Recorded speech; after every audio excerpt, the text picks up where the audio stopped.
What's up with it, everybody? I got a goat in here. Listen, so this is out of all of the guys that I watched before I got into this, man. I've had Mitch, Samoan, of course, my brother Graphic, and now I got the last goat that I wanted to get on here, man. Sanjit is in the place to be. Brother, thank you for coming on, man. I'm gonna wait for some people to pour in here because they didn't get they didn't get the memo because I started early. I got Yeah. so excited. We were talking behind the scenes. I said, man, I'm hitting go. I don't want to waste all this content. What's up with Well, you, brother? I'm doing well, man. I'm out here in Sacramento right now, and it is hot, man. It was like 112 yesterday, and I'm from the Bay Area, so like we don't get past 70, right? Where I'm from specifically, and I'm visiting family, so it's hot. The power might go out, so if I disappear, man, it's the power. The power's went out, but Oh yeah, the I'm doing grid is well, man. I really appreciate you having me on, for reals. I'm excited. I know we've been talking about this for a while, yeah, and it hasn't happened yet, but I'm excited about to do it right now. So, my brother. Well, I guess we should jump into it, right? yep, We have the Chargers coming up this week. yep, To me, this game means a lot more than just another game because this is a game to where if we lose this game, we could probably be last in the division to start the year off. And all of these divisional games are at a premium this year, man. yep. I mean, what do you see it being our biggest hurdle to win this game, man? Yeah, it's going to be interesting because when you really think about it, the Raiders have a new scheme, right? We got the entire new coaching staff coming in. Patrick Graham's doing his thing, but more than Patrick Graham, it's like, how are these guys all going to gel together, right? Because we didn't see him in preseason, right? We don't know what Maxx Crosby and Chandler Jones are going to do with Patrick Graham and having Johnathan Abram blitz off the edge. We don't know what's going to happen with all these different guys. We know what Justin Herbert's done last year, right? He averages like 3,800 yards, 35 touchdowns a season. The guy's a good quarterback. So for me, we got to figure out a way to slow him down. But we also got to shut the run down. I'm pretty sure Austin Eckler had a pretty solid game against the Raiders in both of his. I believe he played in both games last year. Yeah, he destroyed us last year. Yeah, we got to shut him down, right? Like Justin Herbert can do his thing, right? But we got to shut down the run because the last thing we can't have happen is Justin Herbert, does his thing and we can't stop the run, right? The defense has to be better. I actually saw a stat earlier. I think it was Ray the Tape that retweeted it on Twitter. The Raiders since the season 2000 have been the second worst defense since that time. The only team worse, I think, was like the Bills or something like that, right? Our defense has to step up big time. Yeah, I think that for us to go where we're looking for us to go, they have to be in the high teens. Absolutely. We're looking for. We need to be probably around that 13 mark, that Yeah. 14 mark. I mean, we like this year, from what I could see, with the scheme that Patrick Graham runs, a lot of people say that Patrick Graham runs all these multiple sets and things of that nature, but at his core, his tendency shows multiple 3-4 looks, right? Yeah. And then he has a tendency to like, and I saw one of your videos and I noticed this. He runs a single high safety look, and he likes to bring his hardest hitting safety as the guy that he has back there. So that would probably look to be Johnathan Abram. Are you Yeah. concerned about that? Here's the thing with that, right? I would say, yeah, there's some concern with putting Abram back because Abram's not a sideline to sideline guy, but there has to be a reason. Patrick Graham prefers that guy, right? Because I was watching the final preseason game and I saw Isaiah Palomao doing the same thing, being that single high safety. The Yeah. guy's 6'4", right? He's not Earl Thomas, right? He's not going to run sideline to sideline. But there's a reason why Patrick Graham does it the way he does it, right? And yes, having Abram back there might be a little concerning, but at the same time, that means you get Trayvon Merrick up around the line of scrimmage. Maybe he's guarding a tight end. Maybe he's guarding a slot receiver. And I feel more comfortable with him around the line of scrimmage and having Abram play back than the other way around, right? Where maybe Abram has to cover a guy man to man, right? Um, it's hard to predict because we've seen our defense. Our defense is pretty good in preseason, Yeah. but we also didn't have our main guys. I know there's not a whole lot of scheming and stuff like that also goes on in preseason. I know it's very like bland offenses and defenses.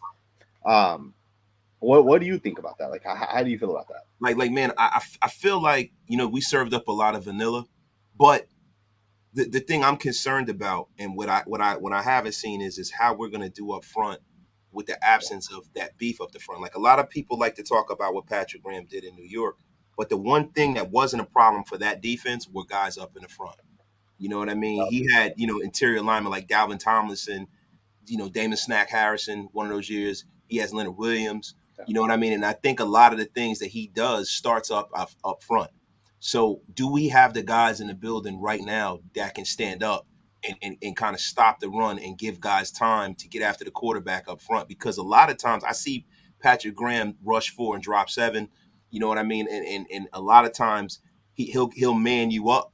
And I don't really like what's happening up front. Like when I'm looking at the depth chart, and we can get into that a little bit. When I see Andrew Billings as the starting defensive tackle, Yeah. I'm starting to have a little issue with that. So here's the thing, though, right? Like, I agree with you 100%, but we do have to keep in mind we don't have Aaron Donald or Christian Barmore, or Fletcher Cox. We don't have a 3-down defensive tackle. We have guys that are 1 or 2 downs, right? Like, we know that on second and short, you're going to get Johnathan Abrams and Andrew Billings. On 2nd and 10 or 3rd and 10, we're going to get some mixture of Matthew Butler, potentially Bilal Nichols, right? We'll see what ends up happening, right? But the thing is, we don't have guys that are going to be straight, pure 3-down guys. Yeah. So on passing situations, we'll have our 2 pass rushing defensive tackles, whoever they may be. I don't know, right? Because I haven't seen these guys play an extended amount of snaps. We haven't seen what Patrick Graham's actually going to do. One of the interesting things that I noted in this last game was Clelin Ferrell played a little bit of that 3-tech defensive tackle. And that was weird to me because they made him drop weight. And I'm a little concerned about that. Like, why would they make him drop all of that weight if they're going to have him with his hand on the ground anyway? Yeah, so that'll be interesting. And I don't know if, is Maxx Crosby going to kick into the inside? We're going to put Malcolm Kuntz and Chandler Jones on the field all at the same time. I don't know. Right? The NASCAR package, right? Yeah, so something like that, right? Get our best pass rushers on the field, because then you may not need those defensive tackles, right? I mean, how many defensive tackles do we have on the roster? I believe we only have 5 guys, right? We have 5 guys right now, yeah. So and that's kind of light, considering that we may be running a 3-4. We may have 5 or at least 3 defensive tackles with the nose or whatever, right? On the field in any given play. You get a guy that goes down. Now you only have 1 guy left on the sideline, right? Everyone else is kind of on the field. So yeah, it's going to be interesting, man. It's going to be really interesting. Man. It is. I'm just the thing that I'm concerned about mostly with this defense is just really up front, because I think on the outsides, what we did in the offseason, we really went in a real way and addressed the secondary. Yeah. I have a lot of faith in the secondary. A lot of people don't have a lot of faith in Harmon. I do. Harmon is a starting level safety. We have options. We have younger guys behind him. Johnathan Abram is probably going to play a lot better than we think. So, and Merring's a future star. I'm fine. Hobbs, Herbert, all of those guys, I have a lot of faith in. Rock Ya-Sin. Now, Rock Ya-Sin is a guy, if he's your number 1 corner, you have problems. If he's a guy that you're going to have on the outside, guarding your Z, he's a really good press man corner. I have a lot of faith in him. Yep. The problem I'm having is I have a feeling that we are going to get gashed in the run game, man. I didn't really see anything about it out of Neil Farrell, because I thought Neil Farrell was going to kind of almost be a de facto replacement for Big Hank. Yeah. But I didn't see anything about out of Farrell that made me happy that, and I like Neil Farrell. I support him. I've given him the nickname of Neil Thick Frame Farrell, and everybody's run with it as a joke. But when it really comes down to the X and O's of things, I haven't seen anybody on this defense that is going to be stout against the run. Yeah, it's interesting because I when we drafted Neil Farrell and when I watched him at LSU, no lie, I thought this guy's going to be a good run-stopping defensive tackle. And he was kind of the opposite in preseason. Like, he showed good pass rush. At certain times, certain plays, he was able to use his hands. He got after the quarterback a little bit. But I saw him getting pancaked, taking on double-team blocks. Like, against the Patriots, I saw their starting line put him down. I think it goes Patriots. It may have been the Dolphins. I saw him get double-teamed, and he got put down into the dirt. And we can't have that on the inside, right? And I almost agree with you that, like, do we have enough guys for run defense? Are we going to be strong enough defending the run. Um, I know one of the things Patrick Graham likes to do is he likes to show a light box, and I get it, to give up 5 or 6 yards on first and second down, get him in a third and three, third and four situation, and then get off the field, right? But are we going to get into that, or are we going to give up first down on first down? Boom, they get 12 yards, right? Are we going to be good enough? Now, obviously, we do have Denzel Perryman. He's a great run defender, but I just don't know. Like Jane Brown didn't look too good at defending the run in the first preseason game, right, against the Jags. I mean, Jayon Brown, I think they've kind of brought him in to be more of a coverage linebacker. I know he's going to have to defend the run and everything like that, but I think we're going to get our dividends from him just slowing down Travis Kelce. Now, I just really believe he was brought in for that distinct purpose. And now that they've lost Tyreek Hill, they're going to lean on Travis Kelce a lot more than they did previously. I really think they are. They've went out and they've addressed the wide receiver position there. There are a lot of guys. We're all thinking that they're going to take a step back. I actually think the Kansas City Chiefs are probably going to be better than they were last year because they've shown their offensive line and their defense. Absolutely. I mean, they have one of the best offensive lines in the entire league, right? Yeah. I'd argue they have the second best center. They have a all-pro left guard. They have a right guard who they took last year in the draft, who some people are saying is already a top 10 guard. They got Orlando Brown at the left tackle, right? Which means they're going to be different this year. They may run the football, right? And if the Kansas City Chiefs play smash mouth football with Patrick Mahomes as the quarterback, how do you stop them? If they're able to run the football, right? Yeah. I mean, regardless of the Chiefs, right? I say they have a good offensive line. The Chargers have an equally good offensive line as well. I think Raider fans may be sleeping on the Chargers offensive line. Their offensive line's way better than our offensive line. Yes. Right? Yes. They have a superstar left tackle, probably a top 5 left tackle, or he'll probably this year show everyone that he's a top 5 left tackle. Their center, I think, is a top 5 center. He's a Pro Bowl center. They got a right guard with whatever pick they took Zion Johnson with. Yeah. That's the kid out of Boston College. Yep. He was my number 1 offensive lineman coming out. I had him higher than Evan Neal and all the other guys, right? To me, he was the best offensive lineman coming out. Yeah. I think he's special, and it's crazy because the Chargers in the last 2 years in the first round took linemen, right? Who does that? Who takes offensive linemen? And they hit with their left tackle last year. I think they're about to hit with their right guard this year. So their line's good, man, and we got to figure out a way to get after it. If I can ask you a question, and I want to know your thoughts on this.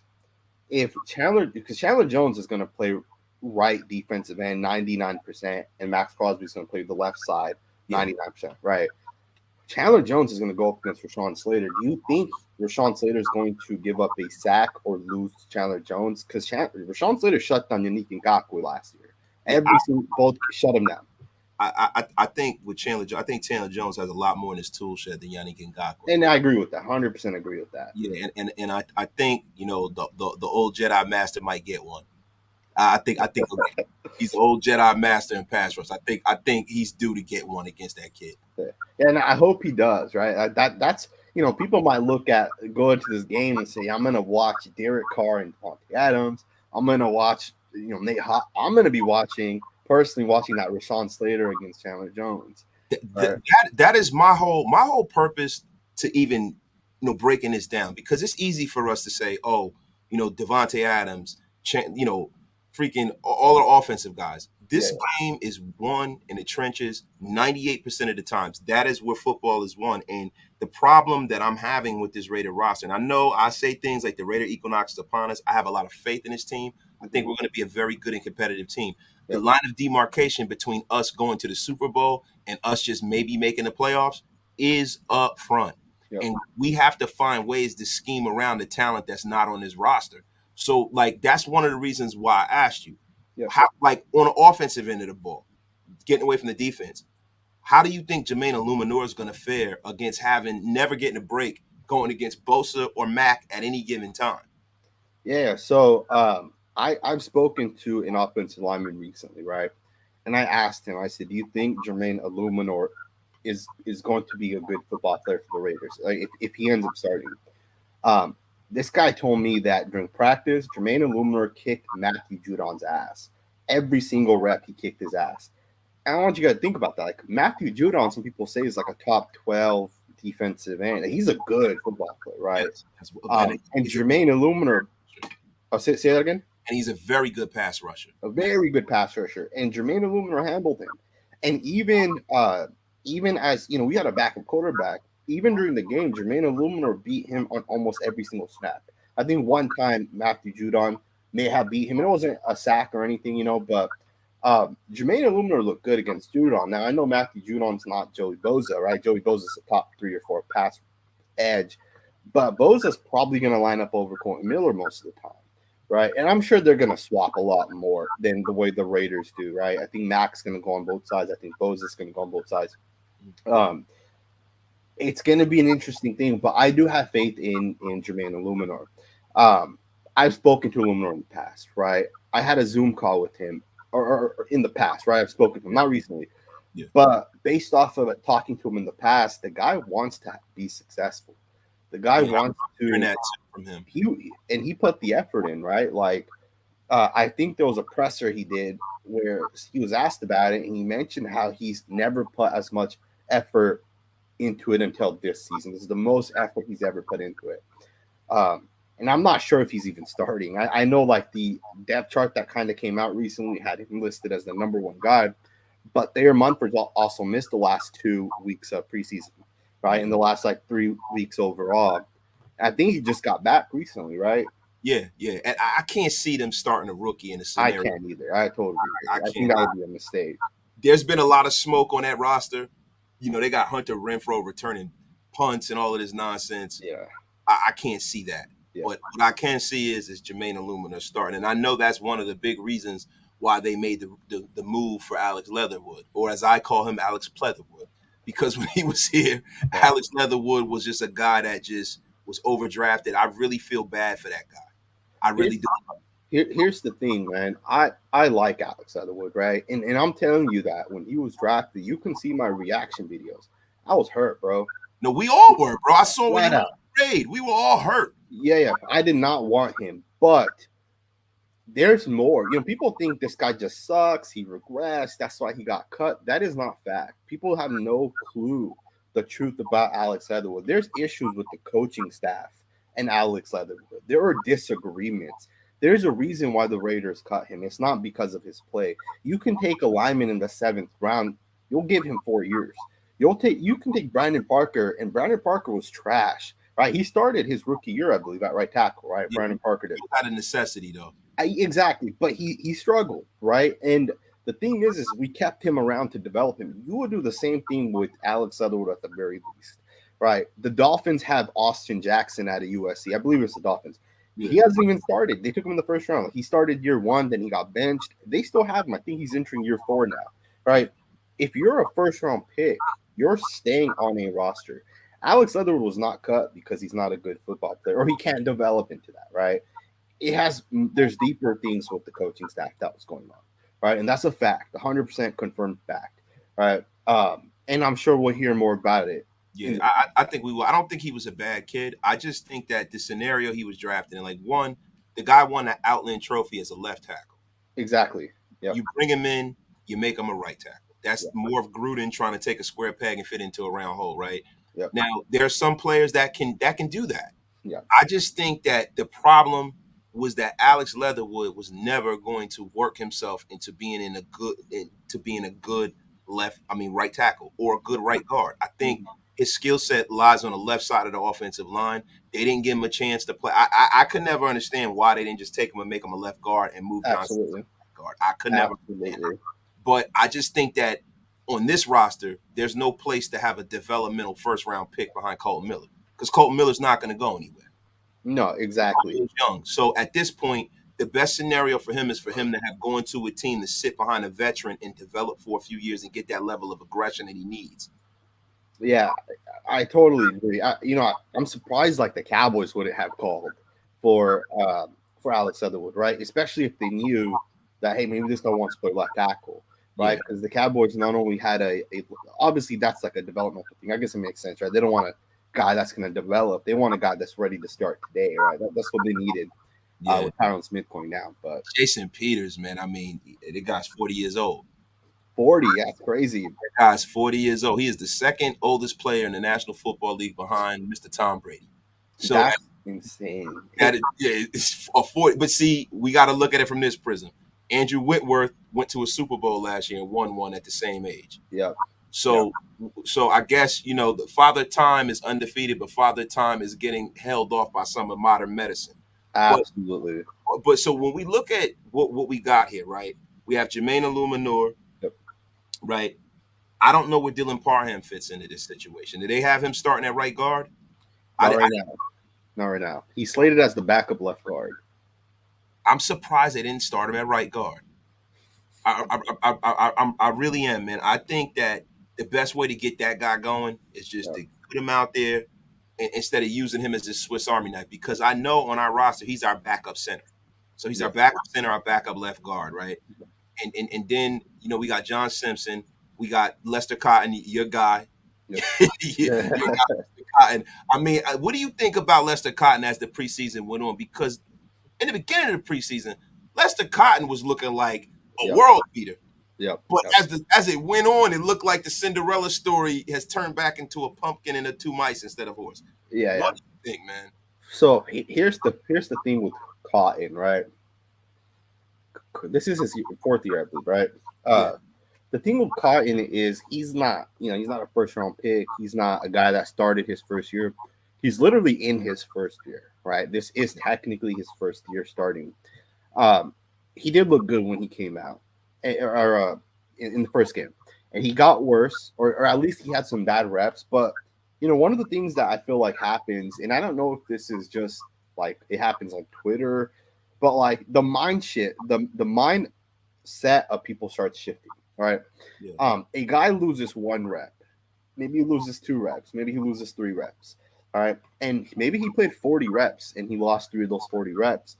And the mindset starts shifting in a way where people start saying this guy's trash, or this guy sucks, or this guy's having an overall terrible game. Never mind the other 25 snaps in which he was just bowling people. Never mind all those reps, right? Let's just look at the 3 bad reps and let's start this narrative. It happened with Andre James in the beginning when he took over for the Raiders. I remember someone posted a video. I think it was week 1. Tell me if you remember this. Andre James got stepped on and he got pancaked. He fell back, but it was because he was stepped on by his right guard. And the video went viral, right? Had over 100,000 views. I got tagged in it at least 100 times. And people were like, look at your guy falling. This guy sucks. He's trash. He's weak. When the coach's tape came out 2 days later, you could clearly see he got stepped on, right? From the end zone angle. It's very clear. No one cares. Everyone already got the feel-good story out of it, right? They already got the microwave story, the microwave football eye. Exactly. Deal with the people don't look at nuance. They just look at the main. They act like this is the NBA. Like football is one of the hardest sports to actually see what's actually going on. It's very easy for you to turn the screen on and see LeBron James dominate. You can see that very, very clearly. Exactly. It's very, very hard to watch the dominance, especially up front. Absolutely. So that's not how I judge Lester Cotton Jr. The reps that he lost is when he lost in those reps. Absolutely. A couple of times he was losing to guys who probably aren't going to make NFL rosters, and that's what made me a little concerned. Yeah, so I think the thing with Lester Cotton is he needs more reps. He needs more live reps. Lester Cotton's going to lose this year. He's going to get his ass kicked this year. It's going to happen, right? It's the same way Andre James got beat up last year, right? Andre James came in this year. He looks better. I think with Lester Cotton, we'll see the same thing. Remember, this is his first year starting. I know he's been in the league for a number of years, but you can't judge. It's the same thing as when a rookie comes in. Your first year starting, your first time actually taking active live reps, going through the entire season, right? Because this guy's going to learn things, right? He's going to learn how his body feels. He's going to learn when his elbow hurts and he has to go out there and continue to block. He'll make that shift of how to block, right? He's going to learn all these different things this season. He's going to put the effort in. He's going to work out. And he's going to come back next season in even better shape. Now, unfortunately for us, we don't want to wait until next season. We're looking at this season, right? Yes, sir. And it almost makes me feel like, because you mentioned Dylan Parham and how he should just start at right guard. Watching the tape of Parham at right guard, at center, and at left guard, his best fit is right guard, which makes sense. That's what he played in college, right? The guy looks really good at right guard, and I personally would start him over Cotton, right? I would, because of the upside, right? He has way more upside. Lester Cotton may be better today, right? He may be a little bit better today, but Parham has the higher upside, Yeah. right? And it's just hard for me to say, like, let's just go with Parham, but we have 8 offensive linemen, I think, active right on the roster. Yes, we And do. I think you can do that because Parham can play right guard, center, left guard. Jackson Barton can play left tackle, left guard, right tackle. Illuminor can play all 4 spots minus center. So I don't know if the coaches are keeping Parham out because of that versatility he has. I just don't know, man. I think it might be that because I don't. To be honest with you, Lester Cotton is if he is better than Dylan Parham at this point, it's incrementally better. And if I got a guy that's a rookie that's incrementally that's incrementally under a guy who is a journeyman player, I'm gonna put my eggs in the basket of the rookie Yeah. so that going forward he has that experience taking live bullets and he understands what's going on. Real quick, Sanjit, let me just read this super. I've had it up here for like 10 minutes. Okay. Mario Greenberry, my guy. I didn't like Carr's presser. To me, he sounded like, hey, if we win, we win. If not, we will watch film. To me, I don't like that mindset. What do you think? I mean, I just think he's not trying to give bulletin board material. I think he's about that action like Marshawn Lynch. I think this is much to do about nothing. Derek Carr has learned how to serve up a lot of vanilla. I think that's all it is, man. Yeah, I haven't seen the presser yet, but I'm gonna check it out and keep that in mind right there. Kenny, Sanjit, stop lying. James makes terrible protection calls, and he's not a power blocking scheme center. Keep it real. Kenny hates. Listen, if there was a Andre James hate club, Kenneth is the president of that joint, Sanjay. Yeah. He does not like Andre James. He wants Dylan Parham to start at center this year. I don't know about all of that, but that's my guy, Kenny. And wait, let me see something. So, guys, Sanjay wants Parham away from center. He loves James, although James is trash. No, Kenny. Dylan Parham only had probably a handful of snaps at center when he was in Kentucky. Dylan Parham is not a center. I think that he can play center because he's such a talented lineman, but that is not the best case scenario. And I think with Andre James, initially, he didn't do well when he had a nose guard over him. When he wasn't helping out on blocks, he kind of got dominated. But I think he's kind of adjusted. He's gotten stronger. Maybe, hey man, maybe he got in the weight room. But I think Andre James on this current roster is the best option we have at center. That's my personal opinion. Yeah. First of all, I've seen Kenny's comments. Shout out to you, Kenny. I see all your comments, man. I definitely do understand. Kenny may not like Andre James. I don't know why some people may feel like, hey, this guy can or cannot have success. At the end of the day, it's what the coaches have chosen. The coaches have given you Andre James. Unless you see something that I don't see, unless you see something that Josh McDaniels and Carmen Brasillo don't see, they've chosen Andre James. Like, he's the guy, at least for this year, right? He has to prove it this year, right? Because this is his second year. If he doesn't prove it this year, he'll be off the roster or he will not start next year, right? But he has a parachute in his contract where they can really jettison him like that. Yeah, absolutely. So absolutely. Now, I will say this, right? If Andre James doesn't start for the Raiders, that's because he doesn't fit our scheme. He's going to start. Andre James is going to have a long career at center. Fact, 100% fact. He reach blocks too well. He gets vertical. He's able to do a lot of really good things. Scheme specific, right? You take Jason Kelce, who's the starting center of the Philadelphia Eagles, the best center in the league, Jason Kelce. You put him in a power blocking scheme, he's going to struggle. He's not going to have the same success. The reason why he has success is because they run zone. They're a zone-heavy team. So Jason Kelce's the best center in the league, right? There are guys who are scheme-specific. It's the same thing when you take Patrick Mahomes and you say he's not going to have the same success if he was with, a different coach, right? Whoever that coach is, right? It's the same thing, right? Coaching staff, scheme, all those things matter. Yes, sir. Right? Yes, sir. And I think we're kind of losing perspective here, right? Andre James was a guy that they decided that they could have got rid of Andre James right now. There are Absolutely. other guys. There were guys out there and stuff like that. The thing is, I think that the reason why this power blocking scheme was instituted here is not just because that's what they used in New England. I think the personnel we have on this roster fits that a lot better. And if we look at some of the returns we've gotten from guys like Lester Cotton, a guy like Lester Cotton, how aggressive and physical he is and how downhill he is, will never work in his own blocking scheme. This is perfect for his skill set.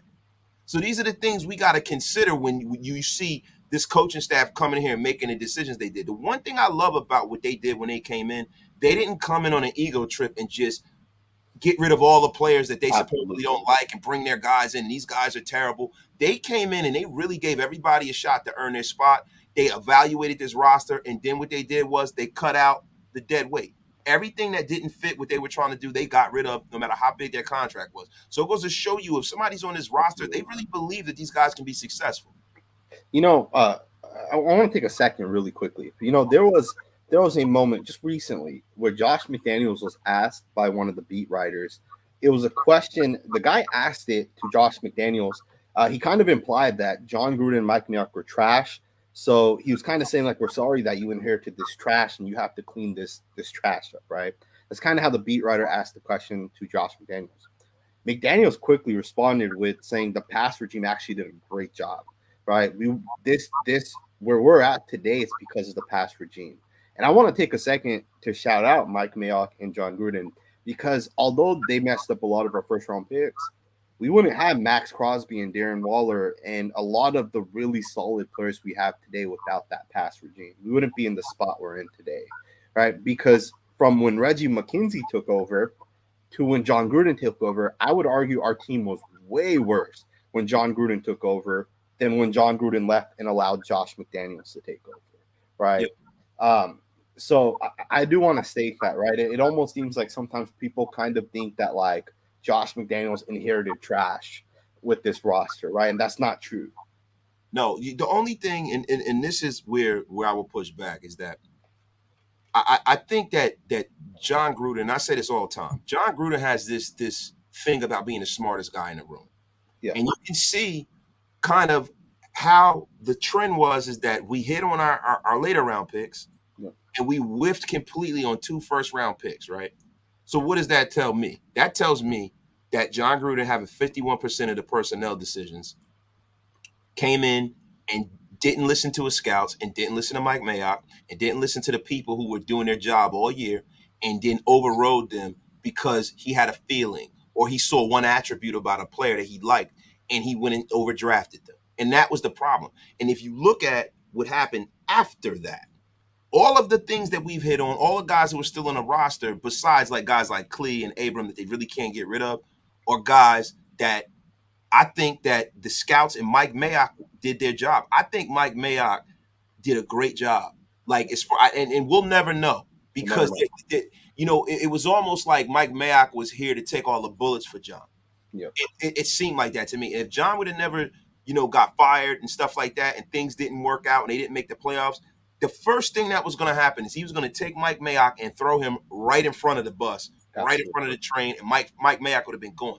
I believe the Maxx Crosbys of the world, and now there's one pick that was bad that Mike Mayock put his name on, and that was Damon Arnett. Absolutely. The rest of these guys, bro, I think, like, I can't see in what world would Mike Mayock, the way he evaluates talent, because to me, on television, he is the best talent evaluator, and I can't see him being out of that job for much longer.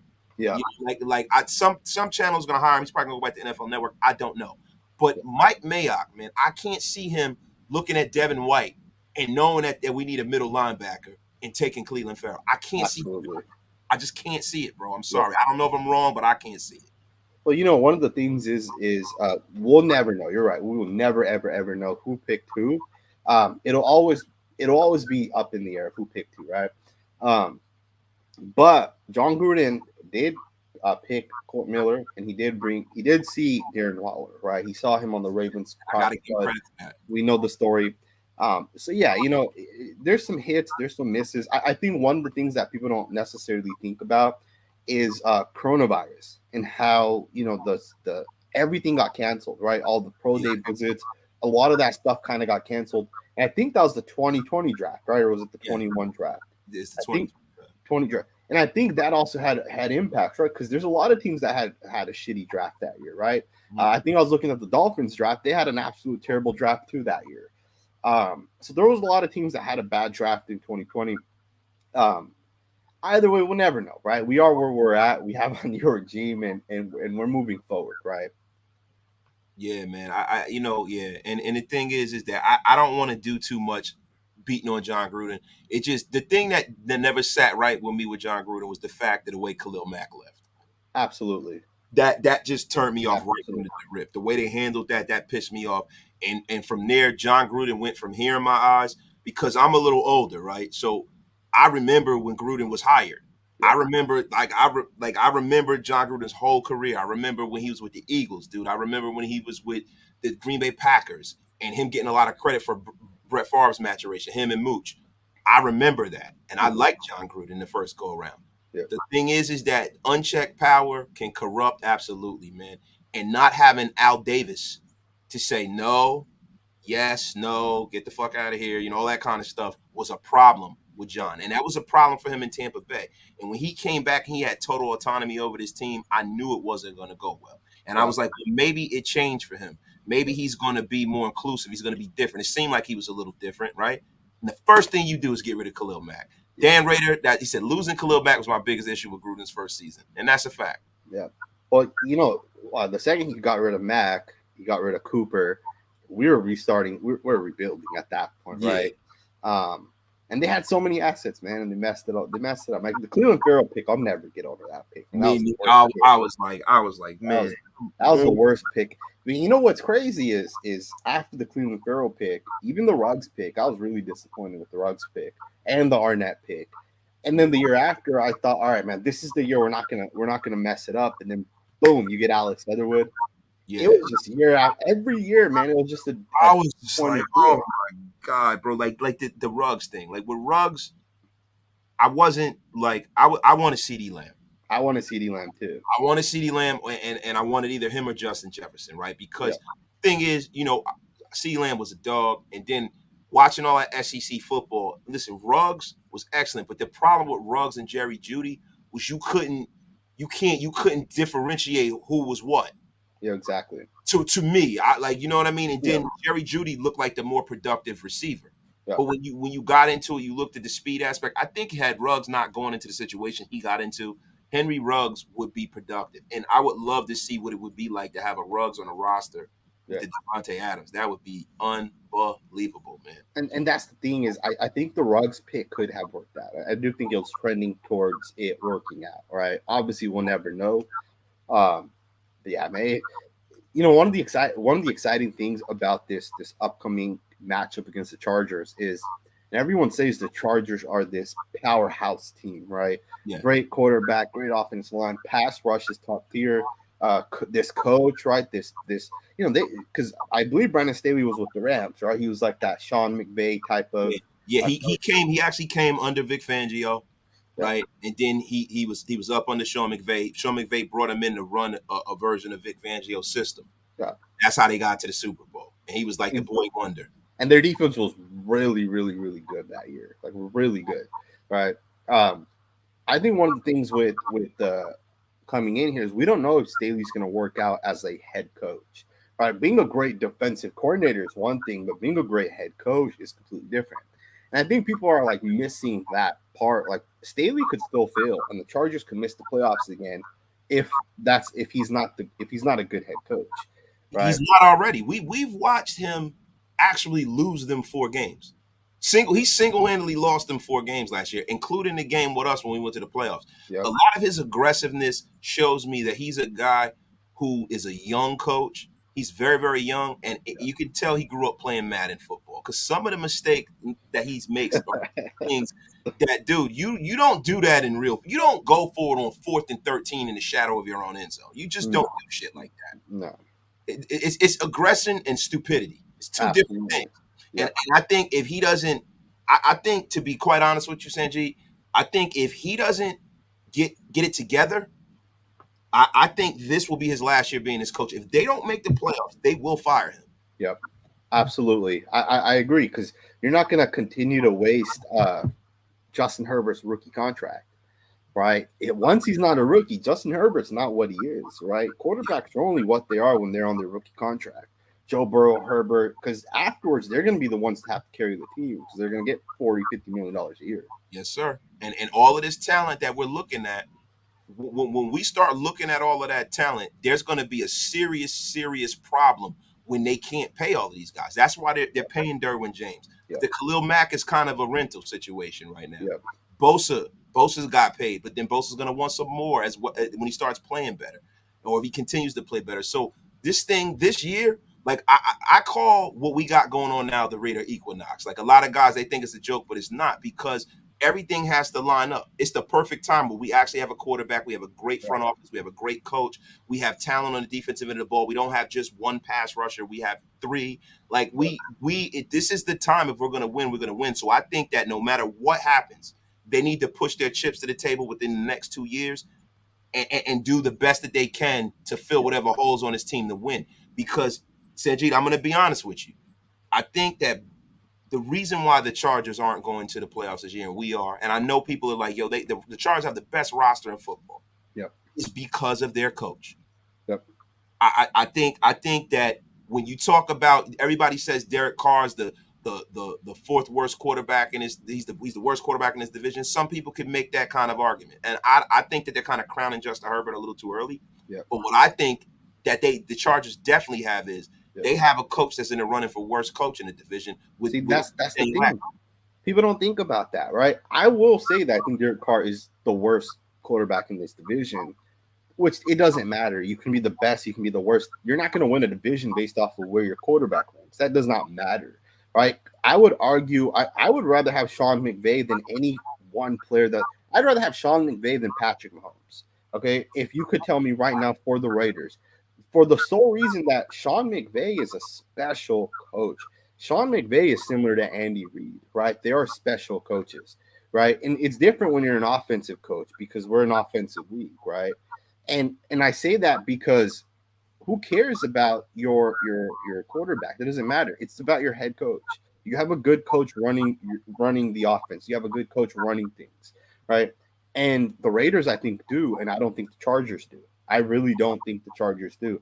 I won't say that because I don't follow them too closely to know exactly if their coach is good or not. But you make a good point. Who goes for it on 4th and 13? Who goes for it, right? Even against the Raiders, he called the timeout when he should have just let the play happen. You let them draw up another play. You gave him that extra time to actually come up with the play, right? Yeah, bro. These guys are talking about like Daniel Malero. The reason why, to a point, see, it depends, right? Is Patrick Mahomes without Andy Reid? I doubt it, because Patrick Mahomes wasn't a world beater when he was at Texas Tech. So exactly, in the National Football League and developing young quarterbacks is everything. Like we can look at it like we can look at a player right now, and you're going to see this in the maturation of Trevor Lawrence. We're going to look at that metric now because Trevor Lawrence did not have a good coach when he came into the league, and he didn't make an impact. Now he's probably the cleanest prospect. The three biggest prospects I've seen in my lifetime, right, is Elway. I was a little kid when Elway came out, so I don't really remember what they were saying about him when he came out, but I watched Elway's whole career. I actually remember the drive. I remember actually watching that and him beating them in the Cleveland Municipal Stadium, right? But John Elway, Andrew Luck, Trevor Lawrence are the three highest graded prospects in the history of like coming out. Yeah, like it's unbelievable. I mean, even higher. Trevor Lawrence was rated, I think, higher than Peyton Manning as far as a prospect goes. I'm talking in high school. Now, coming out of college, Peyton Manning was off the charts too. But the difference is coaching. Absolutely. The difference is coaching, God. Coaching makes up for a lot of mistakes, and it's something that affects every player on the roster. Yep. So I think having a great coach like Sean McVay is a guy who went to a Super Bowl with a pedestrian quarterback and won a Super Bowl with a good quarterback. So that goes to show you how important. Absolutely. The fact that he could take Jared Goff into the Super Bowl, he can take Jared Goff into the playoffs every single year. And Jared Goff's on the Lions. They won how many games? They were the second overall pick this past year, right? When Goff went to the Lions, as I get older, I learn a lot about football, right? As I'm 29 today, right? I didn't Today? today. I'm 29. Yo, is today's your birthday? No, no, no, no, no, no, I was about to say, man, no, how no, you no, have no. a goat up in here? We don't. I was about to My say bad, my bad. 29. Okay. I'm 29 today. So in terms of football, my dad didn't watch football. I only started watching football as I started playing football, right? Back in middle school, I started playing football. And that's when I got into football, right? So I don't have a long history of being into the game of football. Yeah. But I learned, right? I've learned a lot of things over the years. I talked to scouts. I've talked to coaches. I've talked to guys who are like super deep into the league. I talked to players. People, and no disrespect to any players, but NFL players aren't the smartest. I don't want to say they're not the smartest people. That's not what I'm trying to say. They're not the smartest when it comes to like for example, an offensive line isn't the smartest when it comes to quarterback evaluation, right? Even as they're in the league, they wouldn't know, right? And that's not a knock on them, right? I'm just saying like in general, right? And one of the things I've learned over the time is there's nothing more important than a coach. Coach is by far the most important thing. Another thing that I've learned, and this one kind of shocked me, but I think this is a fact, and you can tell me what you think about this. Not every owner cares about winning a Super Bowl. Oh, They I will, say that all the time. they will take a quarterback like Kirk Cousins as long as they're in the playoffs for 10 straight years, than having a shitty team for 9 of those years and then winning a Super Bowl 1 year. Right? Because You can for see that them, Dolphins. Look at the Dolphins. Yeah. They run the Dolphins like they have the GM of the Dolphins runs the Dolphins like he's a publicist. Yeah. All of the moves that they make, it's all bullshit. It's just to fill that stadium up. And as long as they're making money off of that NFL team, Yeah. they don't care. You have some owners who are bad owners because they don't know how to get out of the way. And you have some owners that own football teams because it's like how I own Jordans. I like to collect sneakers. Yep. They're so rich they can own a football team. It's a dream of theirs and they own it. And then you have other ones that use it as a slush fund. It's a way for them to hide the losses for their main business. Yep. It's great. And that's the reason why that's another part of the Raider Equinox. The fact that Mark Davis is a football owner. He doesn't have a whole bunch of other businesses. Yep. This is his business. Yep. Football and the Las Vegas Raiders are his business. It's his birthright. He wants to win, and you know he wants to win. And So that's let me ask you a question about that. If you told Mark Davis, all right, Mark, from today for the next 30 years, you have 2 options. You can win a Super Bowl this year and then suck for the next 29 years where you're going to win 3, 4, 5 games. Or you won't win a Super Bowl for the next 30 years, but you'll make the playoffs every single year for the next 30 years. What do you think Mark Davis would pick? I can't speak for him, bro. But I think that it makes sense for him to have that Super Bowl because if you look at our fan base, we've been living off of a Super Bowl that was won before you were born. Absolutely. You know what I'm saying? I read that Super Bowl. I was such a little kid. That's the first Super Bowl I actively and vividly remember. Yeah. Was that Super Bowl 1984? I was a little kid, but I remember that Super Bowl. So first Super Bowl when I was understanding football, even before I started playing the game. That's the one that I remember. You know what I mean? First, and then it was the 85 Bears, and then it was the Giants in 86, and then I start remembering Super Bowls, and I start playing the game, and I start understanding the game.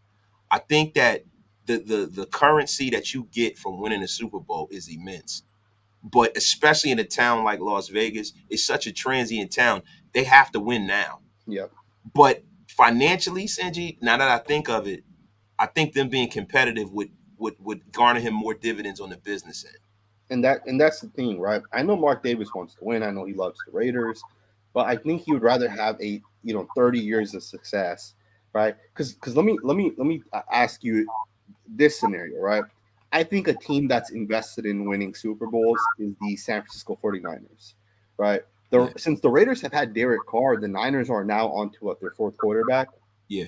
Right? They don't care. If you're not a quarterback that's going to win, they move on. Right? And I know the Niners have done a good job building a roster, but part of building a roster is having a quarterback on a rookie contract. That makes a massive difference. Yes, sir. Right? The Raiders have Maxx Crosby, Hunter Renfrow, Darren Waller, just those 3 guys on the top of my head. They have those 3 guys on cheap contracts. 2 of those 3 are on rookie contracts. Darren Waller's making like $7-8 million.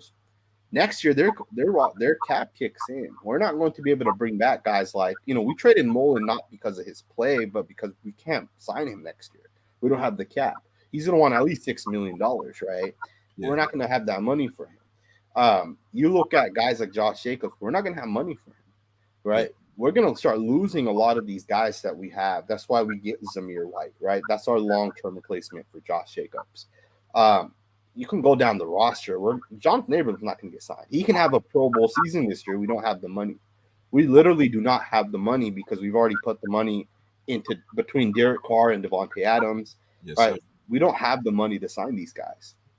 Yeah, and going forward, I have no problem with them betting on the guys that they know are superstars and going and filling the roster in with guys that fit the scheme and the system. But I just think that you have to make sure when you make those big investments that they're on players that are cornerstone players, i.e. a Colton Miller, i.e. your pass rusher, Maxx Crosby's, i.e. your quarterback. That's what you got to do to build a team in the National Football League. You just got to make sure that when you make that investment, you made the right investment.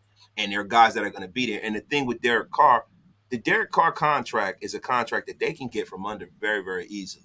Absolutely. Not easily, but they can get rid of it probably easier than any other quarterback that's at his echelon in the National Football League. So the Derek Carr situation doesn't really bother me so much. And I think with the Darren Waller situation, it's going to be a lot of guaranteed money, not a big cap hit, and they're going to find a way to structure that contract properly. I don't think the Raiders don't want to pay him. I think it's what kind of contract he's looking for. You know what I mean? So I think that has a lot to do with it. But as far as we go, right, we've gone, Sanjit, we've gone all over the place, bro. And yo, you're a football savant, man. I love talking to you, bro. I've been ignoring the chat. I'm sorry. But yo, when you have a guy like Sanjit on, man, you gotta just let Sanjit go. Cause like this is great content, man. Absolutely.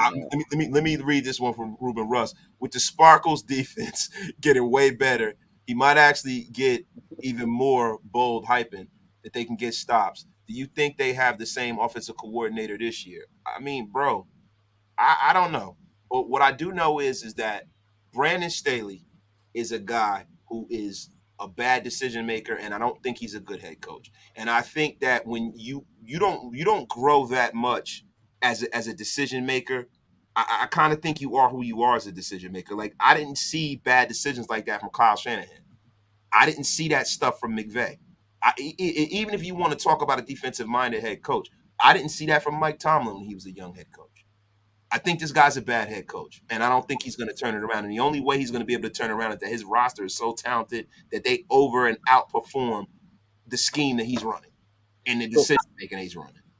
Another thing to kind of note, though, is the Chargers have Joe Lombardi as their offensive coordinator.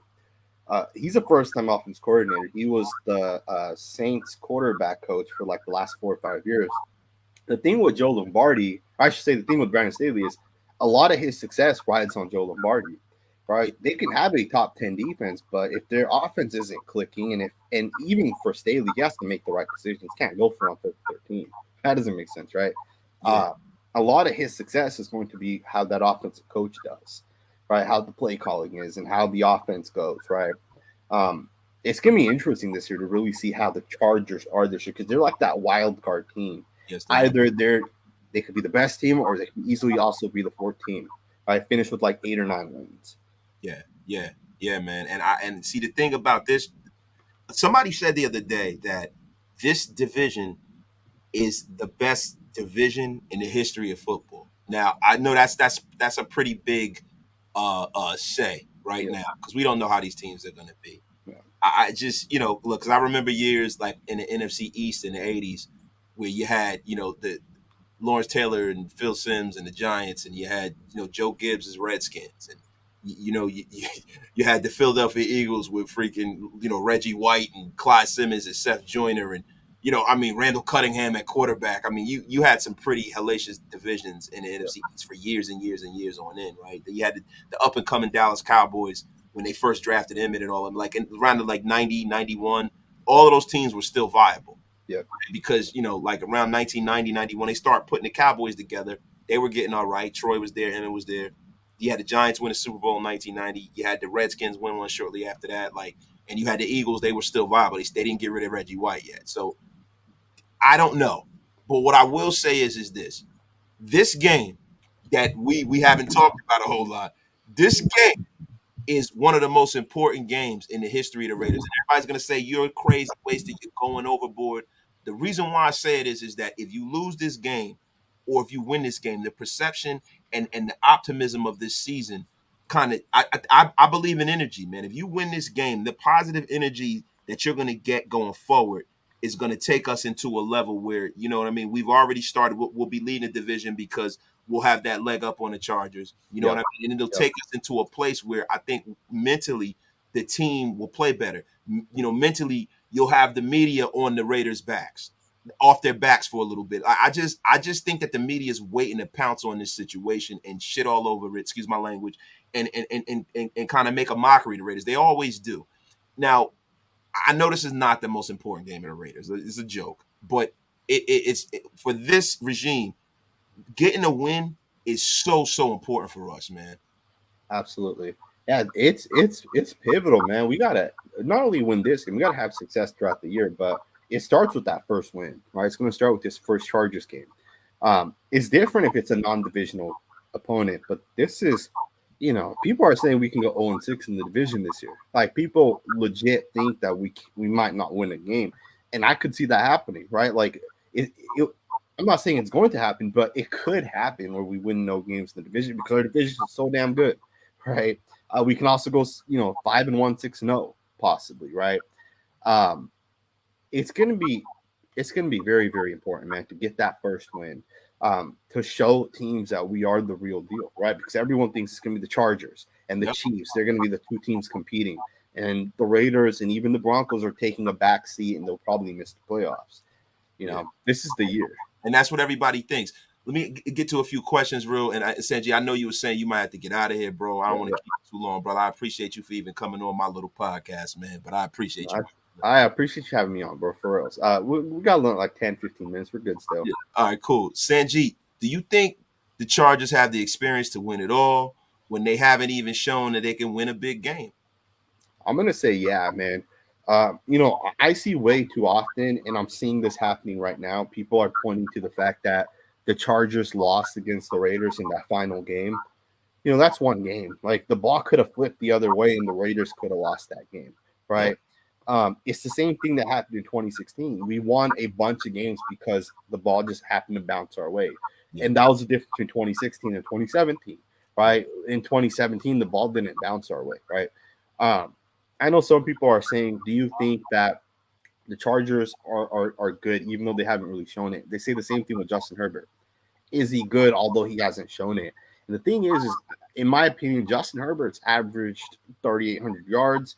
I'm sorry, maybe it was 4,800 yards.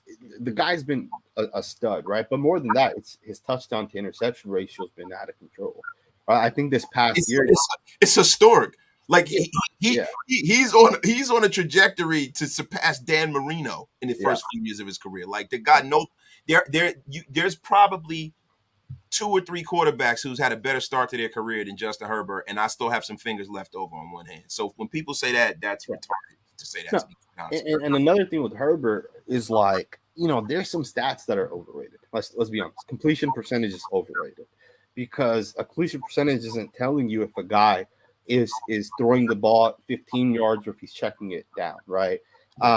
Even other stats like passing yards are kind of overrated because the game could be over and now you're putting up 100 yards, right, on the last 2 drives of the game, right? But touchdown to interception ratio, that's not overrated, right? Especially if you're throwing for almost 40 touchdowns and you have like 13 interceptions. That's ridiculous, right? Yeah. So the reason why I feel like the Justin Herbert hype train, like, as far as regular season numbers, fantasy football, great. But the one thing that Justin Herbert always had an issue with when he was at Oregon was winning the big game. Yeah. And he's exhibited some of those traits here in the National Football League. He's just good enough to where he gets you to a certain line and he can't get over the hump. Now, I'm hoping that that's the case for us as Raiders, right? Well, here's something I want to add really quickly. Against the Raiders, right, when we beat the Chargers in this past game, Herbert picked up multiple 4th downs In fact, Herbert didn't throw an interception and lose the game. He threw a touchdown and put them. I believe they went ahead, right? And then the Raiders drove down and kicked the field goal, or at least he tied the game.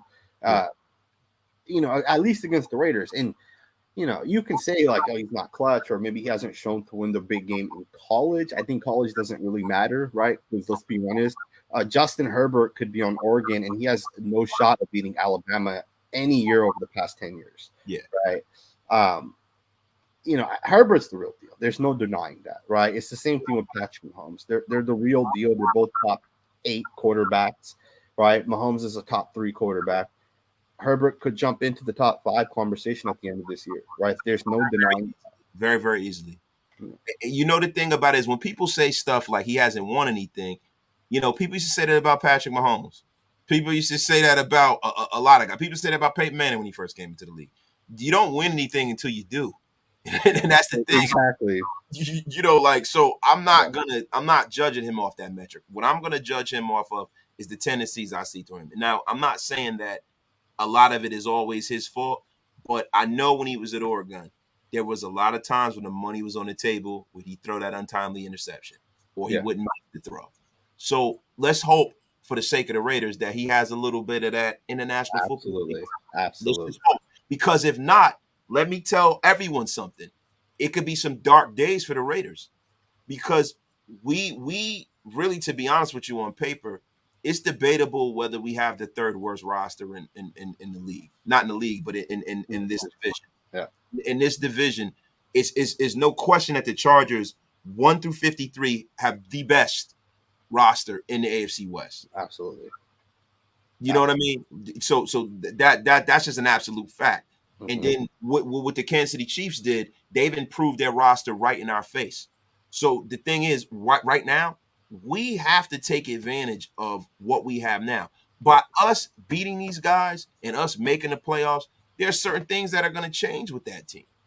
You know what I'm saying? They're not going to get that goodwill from ownership to just keep going and being mediocre. Things are going to change, and that'll be good for the Raiders, man. We have a lot of unproven talent, and so do they. But it's time for us to step up and win this game, man. I really, to me, and I don't want to be too hyperbolic. To me, this game is very, very important that we win, man. Absolutely. Yo, we got a troll in here talking about Damon Arnett and Henry Ruggs, all that nonsense. 22-point conversions help extend drives that produce 11 touchdowns and 3 field goals for 86 points. After the 12 failed attempts, the opposition scored 6 times. What are we talking about?